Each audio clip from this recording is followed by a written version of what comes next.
Hi vinyl fans, I had a good weekend. Sunday it was my second experience of this, the Kempton Park Record Fair, which I think is on every 6 months. I think the last one was in May, so that would make sense.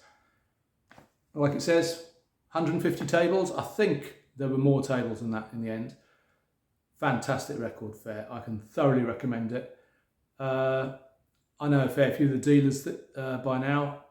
I know a couple of the organisers, and even though I think the footfall was pretty good, they could always do more people through the doors. So do yourself a favour and get down to the next one, which will probably be, I guess, in May of next year. I bought a lot of stuff, got some really choice finds, and spent a bit of money, but got some bargains to boot. So I'll show you what I got. So fortunately before I went, I decided not to take my usual record shopping bag, which is a really nice sort of leather messenger bag, but it probably only holds about 25 albums at a push. Instead I took this thing, which will very comfortably hold 50, 55 albums. It weighs a ton once you got it loaded up, of course, but I'm very glad I took it. So I'm not going to go through these in sort of forensic detail. Apart from anything else, I've not really played that many of these yet. It's Tuesday now, so it's only 2 days since the fair. I always clean stuff before I play it anyway, so that takes time. But I played a few of them. Some of them have a fair idea of what they are anyway. So yeah, I'll show you what I've got, give you some idea of prices, and tell you what I do know about them, which in some cases is absolutely nothing. But got this Jan Schaffer album, pretty well known Swedish guitar player. He produced a few kind of progressive jazz leaning albums like this one, but he's probably better known for having been the kind of session guy who played on a number of ABBA's records and things like that. So as you can see, it's a white label promo. Comes with the original insert.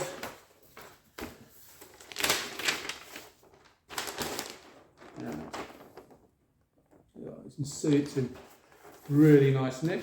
So I think I'm showing these in the order I picked them up in at the fair. And these first three I got from one stall. So the Jan Schaffer one, the sound by Hello People.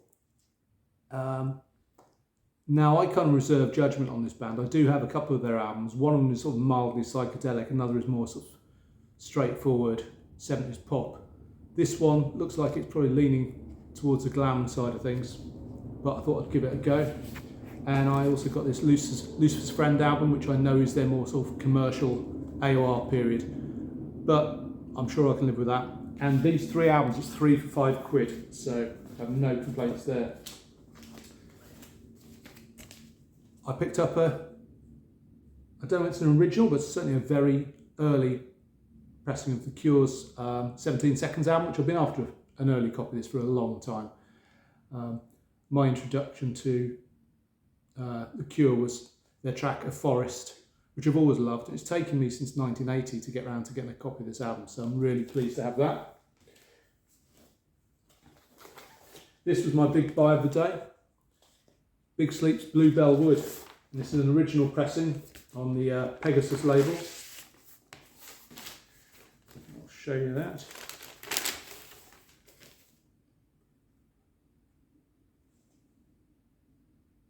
It's in really nice shape. And like I say, that was my big buy of the day, quite early on in the fair, but I did go there thinking I'm going for quality over quantity today, although I seem to have achieved both of those objectives. That's usually the way. But I paid, I got this and the Cure album from the same stall holder, and he gave me a discount for buying a couple of things. So I paid £45 for this, which anyone who's ever tried to find a copy of this will know that's a really decent price. So I'm very happy to have that. I do have a recent sort of reissue of it, which I can now sell, so I'll recoup some of my my outlay anyway. Terry Reid's River album, which is another one I've been after for a long time. It's an original UK press on the Atlantic label. Fantastic album. This looked like someone had been storing it underground. The record was filled with sleeves and great neck, but the record just looked like it had been covered in mud. I paid 10 quid for it because I could see that it looked pretty undamaged underneath all that, and it plays really well. A really decent playing copy, just a little bit of light crackle here and there. Superb album. I mean, Terry Reid was the guy that turned down the job as the singer in Led Zeppelin, and he's certainly got the pipes for it. Great voice, but this is a mellower album. In fact, it reminds me a lot, particularly on the second side, of David Crosby's If I Could Only Remember My Name album. Really fantastic record. Anyone of any interest in rock should pick up a copy of this. Superb. Freedom at Last, which is a little bit disappointing on first play. It's very much blues rock. Some of their other albums are a little more in the hard rock vein, but this is a little more pedestrian. But it's a very early repress. I think the album came out in 70, and I think this is a 71 repress. So as close as I can be bothered getting to a first pressing. But could be a grower. Certainly enjoyable, just not blowing me away quite as much as I thought it would.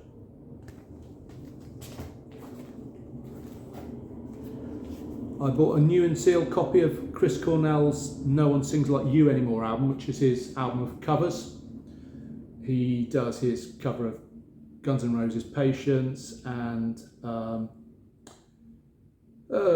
Nothing Compares to You, the Prince song made famous by Sinead O'Connor. So I've been after this for a long time. Paid 15 quid for a new and sealed copy, so I'm very happy to have that. Then there's one stall where there's a sign above it saying everything was half the marked price. Now the prices on the things anyway were good, but I was just shoveling up armfuls of stuff because the Chambers Brothers, A New Time, A New Day, marked at 5 quid, got it for £2.50.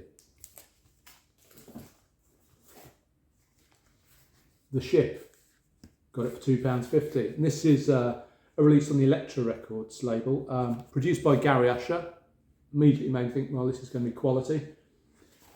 It's called A Contemporary Folk Music Journey, which means it could be really horrible, sort of finger in the ear sort of folk, but it's not at all. It's really nice. I suppose Crosby, Stills and Nash, Matthew's Southern Comfort, that kind of a vibe to it. Really enjoyable record. Listened to this last night and definitely going to be enjoying spinning this one a bit more. And in great shape, £2.50. Marked at 18, paid 9 for it. This is Ainsley Dunbar Retaliation, which I haven't listened to yet, but I'm pretty much expecting this to be a decent slice of late 60s blues rock. I say late 60s, was it 1970? Not sure. But Ainsley Dunbar obviously went on to play in bands such as Jefferson Starship. Very well-known drummer. But yeah, looking forward to giving that one a listen. I know nothing about this, but again, worked out £3.50. Well, it certainly looks like a psychedelic compilation. Whether it's neo-psych or 60s psych bands, I'm not entirely sure, but love the artwork. I love the price. And I thought it was definitely worth a punt. This one was probably my misstep of the sale. I paid £4 for this, and it looked like it was going to be some undiscovered glam rock gem, but reading up on it, it seems like this guy, Phil Austin, was in fact a member of the fire sign, what were they called? Mine's gone blank now. I was going to say Fire Sign Peace Company, but that's just something I've completely made up. I'll stick it on the screen. It's easier than trying to read that small print without my reading glasses. But yeah, basically it's part of a comedy troupe. So I'm thinking this album is probably going to be more in that kind of vein, kind of satirical, kind of muckabout kind of comedy instead of music. And I'm not a fan of comedy records, I've got to say. But perhaps there'll be some decent music on it. I really don't know. Firesign Theatre, I think that's the name I was thinking of. I did have one of their albums and very quickly got rid of it because I can't stand comedy albums. Love comedy, but I just don't want to mix with my music. This is one I may offload. I've had a copy of this previously. Cher's 3614 Jackson Highway, which, if people only know Cher from Believe and abominations like that, might be quite surprised by this. I suppose it was her attempt to do a kind of Dusty in Memphis type of an album. She went to Muscle Shoals in Alabama, and I think Jerry Wexler produced this. Jerry Wexler, Tom Dowd and Arif Mardin, and did a load of really credible covers For What It's Worth by Stephen Stills, I Walk in Gilded Splinters by Dr. John, a bunch of Dylan covers, Sitting on the Dock of the Bay. So yeah, it's Cher attempting to be a proper grown-up musician before she abandoned it all and just became a kind of a disco joke, really. But yeah, it's an interesting album. Goes for decent money normally. Paid $3.50 for that, so certainly shan't lose on it. This I already have, but it was £3, half a mark price again. Stray's Suicide album, which for some reason tends to be their most expensive album. I'm not quite sure why, because it's certainly not my favourite. The first one, possibly, and Saturday Morning Pictures is the one I really love, where they've got a little bit more sophisticated in their sound. But this is a really good slice of still vaguely psychedelic, bluesy, hard rock. Great album, really great band. If you don't know Stray, check them out. Talking bluesy, hard rock, Groundhog's Crosscut Saw, paid £5 for that. Very decent copy. An Ultravox album I didn't own, paid £2.50 for this. Been after a decent copy of Rage in Eden for a while now. I knew it was one I was going to be able to pick up cheap, just waiting for the right copy to come along. This was possibly my find of the day. Marked at £5, paid £2.50 for an original UK pressing of the 31st of February. Now this was the band, pop psych band, that featured Butch Trucks, who of course ended up being in the Allman Brothers band. I've been after this for a long time. It goes for quite a lot of money, particularly as most of the copies seem to be American pressings, and when you're factoring shipping fees, it's just prohibitively expensive to get a copy. I even considered getting a reissue, but all of those seem to be in the States, and by the time you've paid import fees, just not worth it. So I got this, and it's in great shape, apart from, don't know whether you can see that mark.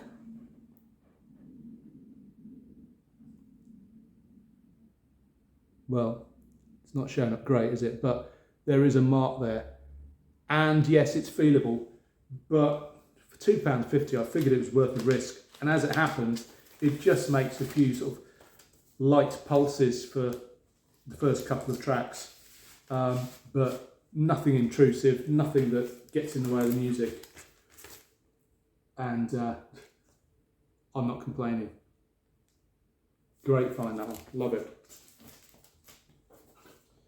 Okay, where we're at now. I think these ones I paid, this was a store where everything was £5 and they were pretty much all new and sealed.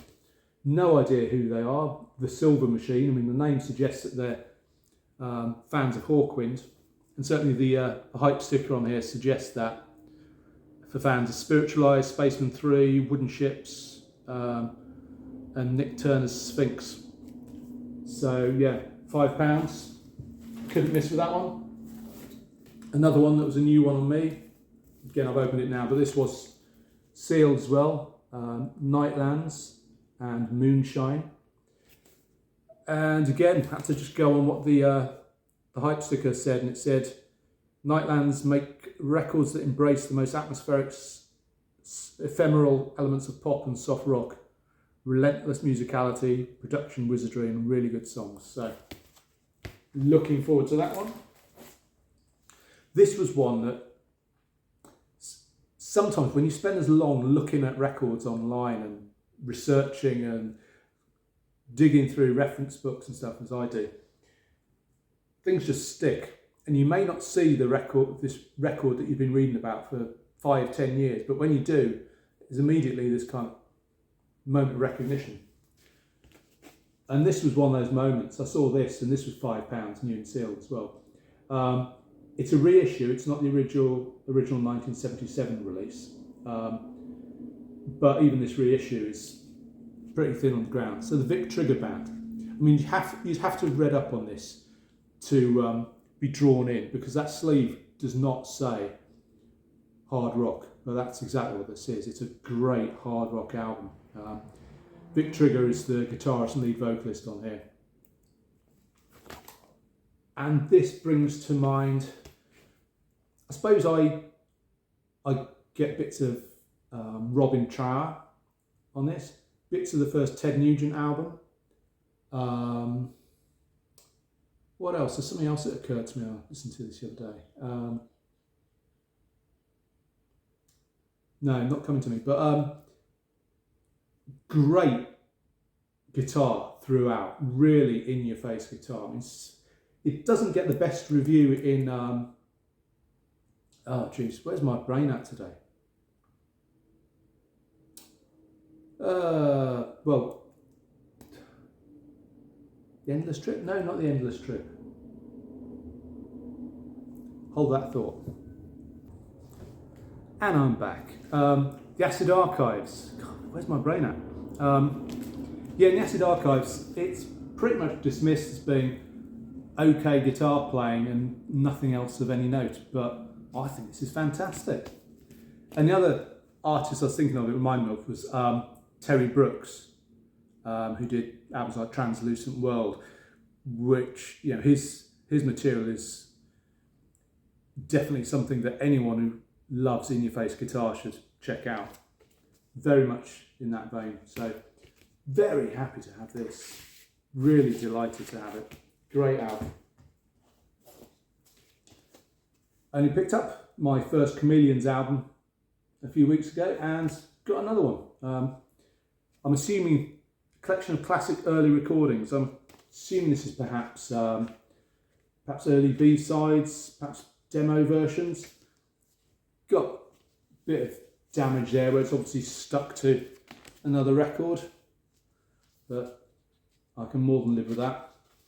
Again, that was £5. I got a sealed copy of Blops for £5, and this was a band out of Chile, I think I'm right in saying Chile, certainly a South American band. Haven't listened to this yet. It's supposed to be quite the psychedelic classic. What does it say here? Official reissue of sought after South American Psych folk prog LP from 1974. Yeah, one of the rarest and best LPs from Chile. Thank God for hype stickers, or I wouldn't know what to say about it. But again, £5. A sealed Cats in Space album, so another chunk of very palatable melodic hard rock. Looking forward to giving that a spin. £5. The reissue of Headswim's Flood album. I love Headswim. I used to go and see them all the time back in the 90s when they were doing their thing and playing every dive around London. Normally with a band called Rub Ultra supporting it, seemed. They were also really good. But yeah, I've got the original pressing of this, but I saw this again, £5, brand new, and it's the double vinyl edition with a bonus disc of Radio 1 Sessions. So I'm really looking forward to giving that a listen. Great band. To me, they were almost like the British answer to Soundgarden, but they had elements of, I guess, of Hawkwind in there as well. Certainly when I first saw them, which was in a crappy little basement of a wine bar,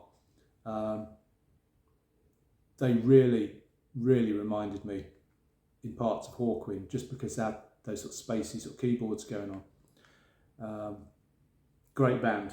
I was in a band myself at the time. I was watching them with my bass player, and he turned to me at one point and said, "We should give up now, what's the point?" And he's probably right. Fiver for this, Lifeblood. Now I've got one Lifeblood album, also released on this label, Sealy Court, who seem to specialise in just releasing albums which never really got beyond the acetate stage back in the day. So a lot of long lost, generally prog albums, which deserve a wider audience. I mean, the artwork on that is beautiful. That drew me in straight away. They're definitely the kind of folkier, more ethereal, kind of drifting side of prog, but I'm all on board with that, so looking forward to giving that a listen. This one, I'll take it out of the plastic sleeve so you can see it there. Adina Gardens, not a band I knew. This is their album Agar, but what I do know is the label, El Paraíso. I've got a few records on this label, and they are all fantastic quality. Not only the pressings, but the quality of the music. Generally speaking, I think I'm right in saying that they tend to put out instrumental albums, and they're all in the kind of psychedelic, proggy sort of realm with some jazz leanings. And this is a very psychedelic album. This is the black first edition of 750 copies, so it's pretty limited. Beautiful artwork. Again, that's another thing these El Paraíso albums always have in common. Fantastic artwork. And yeah, this is a deeply psychedelic, jamming space rock album, really. Great stuff. Okay, that's it for the £5 store. I picked up Steelers' one and only album, who are a band who, if you hadn't guessed, are metal. But they're famous for having been the first sort of vinyl outing for this guy, Yngwie Malmsteen, who, for those in the know, is a bit of a guitar legend, Swedish guy who went on to have a pretty prolific solo career, and he's played with Graham Bonnet and has he played with anyone else? I say my brain is not quite functioning today. Not had my caffeine yet.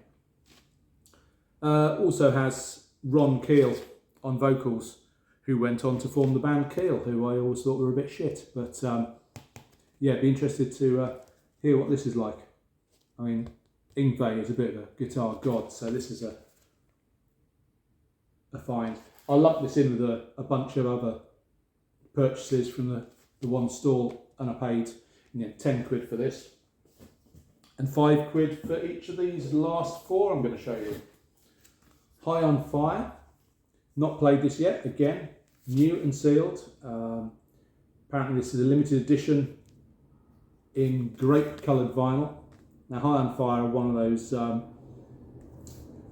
heavy kind of, I'm going to get this wrong because I haven't listened to this yet, but I think they're kind of in that kind of psychedelic sort of doom rock, stoner rock sort of vein, so that could be a really good listen. We've got this Fate's Warning album, again, new and sealed.